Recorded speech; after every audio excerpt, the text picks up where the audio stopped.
What's going on, brothers and sisters? Chris here from Namaste Gaming, and today I've got another patch discussion video for you guys. As always, the patch notes will be in the description below. First, just a quick update. If any of you guys are trying to reach me in-game, make sure to add my EU account to your friends list. The link is in the description, as always. I'm going to be playing over there quite a bit for the next little while, since that's where I'm field testing the Mesmer leveling build, and I'm also racing one of you lovely people to get Twilight. And since I'm kind of a competitive guy by nature, my NA account is probably going to get rusty while I do my damnedest to win. It's on, Mr. Hunter. It's on. We're going to do this all legit like, no donations or anything, just a straight up legendary grind. Big shout out to my friend May for jumping into this thing with me. She's working towards Sunrise on her Guardian as well, so we've got our work cut out for us, but I'm confident that we can handle it. With that out of the way, let's talk about the last stand at Southsun. Starting with PvE, we've got an island-wide meta event where players are expected to liberate and defend 4 settlements across the island. If we manage it, merchants with unique items become available. Unfortunately, the new Karka Queen world boss didn't make it in quite yet, but have no fear, she'll be Karka rolling all over your hopes and dreams starting on June 5th. You'll have to be holding the settlements in order to make her spawn, and you'll get 2 rare or better items once per account per day for sending her seaworthy. There are also a few new rewards from doing the Southsun content, specifically a mini Reef Rider pet and exotic trinkets with apothecary stats, which are healing power main, toughness and condition damage secondary. If you're looking to run a build that makes use of it, like say the roaming regen ranger World v World build, you should be able to get your gear a fair bit cheaper in a few weeks. Hopefully Passiflora drop rates got bumped up with it too. As far as I'm aware, they want all builds to have equal access to gear, and as it stands right now, Apothecaries is definitely one of the tougher stat combos to get a hold of due to the aforementioned low drop rates. This is definitely a good step, and I'm happy to see that ArenaNet understands that build variety is often influenced by ease of access. In addition to that, we've also got the new solo dungeon, which unfortunately is limited to the singular boss encounter with Kanik. I would have liked to see what they could have done with an actual solo dungeon, something closer in difficulty to the later story missions, maybe even a bit harder, with a decent reward that we could get maybe once per account per day or something like that. Still, the solo fight is kinda neat, and uses a different mechanic than the usual dodge tells DPS hard pattern of most other fights in the game. The explorable, well, same thing, different boss, friends can join you pretty much. I'd like to go out on a limb and say that for me personally, after this update, I'd rather wait a month between updates and get something on par with the Super Adventure Box or Molten Weapons Facility than get something like this every 2 weeks, if I had the choice. I don't know, if you guys have tried it, let me know what you think in the comments below. I feel like it was a brilliant idea with a flawed execution, and the wasted potential kinda bums me out. I'm hopeful that the Karka Queen is supposed to be the actual meat of the PvE portion of this update, so I'm gonna withhold judgment till then. The meta event is definitely a cool idea too. I'd like to see more stuff like that in the game for sure. Moving on to World v World, we've got the matchmaking shakeup. Still no real details there, but the rest of the World v World info is much more specific. There is now a Laurel merchant added to the usual crew of merchants in World v World, and from them we now have the option to buy ascended rings, amulets, accessories, and infusions.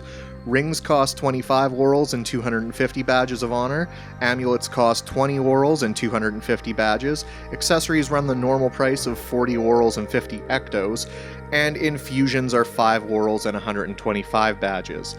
I kind of expected the prices to be lower, but it's nice that they're an option anyway. As far as the infusions go, they add +5 to any stat and give 1% bonus damage against guards, so unless you're trying to min-max, I'd suggest saving your currency and either getting a normal infusion, or grabbing the gilded infusion if you'd rather have gold than stats. Better still, we've got reward chests for ranking up now. These chests will net you some badges, some coin, and according to the notes, a chance for traps, siege, superior siege, weapons and armor of varying rarity, and if you're particularly lucky, ascended rings or even a precursor. To clarify, from what I've seen, you always get a piece of gear and you always get a blueprint or trap after level 5. Maybe I just got lucky when I ranked up. Let me know in the comments if you guys have gotten chests where you only get badges, coin, and only gear with no blueprints or traps, or vice versa. If you've already ranked up a bit in World v World, don't worry, those chests aren't lost to the mists forever. You'll be getting an extra chest per rank until you're caught up, and while it would have been nice to log into the World v World Christmas that would have resulted from them just retroactively granting us chests equivalent to our World v World rank, this is a close second for awesomeness. Honestly, at this point I just appreciate getting anything at all, since when I gained most of those ranks, I had no idea World v World chests would ever be implemented. I was just doing it for fun and badges, so this is really a nice gesture on ANET's part. While the added ranks of defense against guards aren't really anything to queue up a happy dance for, Oil Mastery actually sucks a lot less than I expected it to.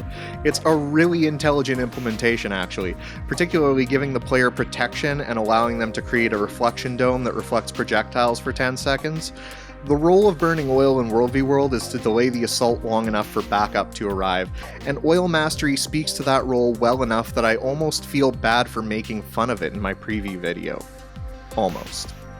On the structured PvP front, just some quality of life improvements.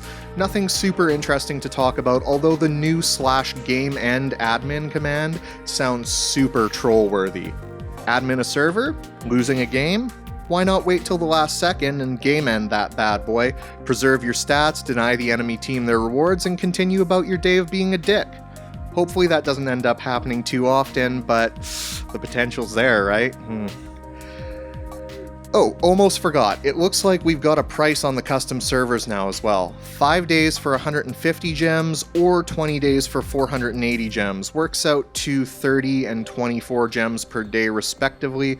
So if you buy the 20-day pack, it works out to just under 10 bucks a month on average, assuming you pay for your gems with cash and not gold.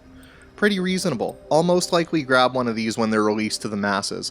Like I said last time, I really want to set up a dueling server since ArenaNet seems to be adamant on not allowing us to duel in the same way that nearly every other MMO worth playing allows duels. And I loves me some 1v1 PvP and find it to be a really useful tool for tweaking builds and the like. While we're on the gem store, they've released the Consortium Harvest Sickle for 800 gems. The animation, in my opinion, is not up to snuff with the Molten Alliance pick, but I'll put a link to Dolphy's video in the description and you can judge for yourself. Finally, the last of the limited edition Spring Baby minis is now available. It's a miniature white kitten, and it's cute enough that it made me squee a little. Judge me if you must, I'm comfortable with my masculinity. Overall, a pretty good patch in my opinion, even if the pseudo-dungeon content does feel a little rushed to me. Maybe not on par with the Molten Alliance stuff, but I have a feeling they're going to be reaching for that high water mark for a while yet. I have high standards, sue me. Anyway, I'm curious to hear what you guys think in the comments. Good patch, bad patch, average patch? Let me know. That's all I've got for you today, folks. If you enjoyed the video, do me a kindness and hook me up with a like. Share it with your friends so you don't have to explain everything in the patch to them. And if you're new to the channel, click the little subscribe button and stick around. There's more good stuff on the way. Much love to all you wonderful people. Enjoy the new content. And of course, stay black.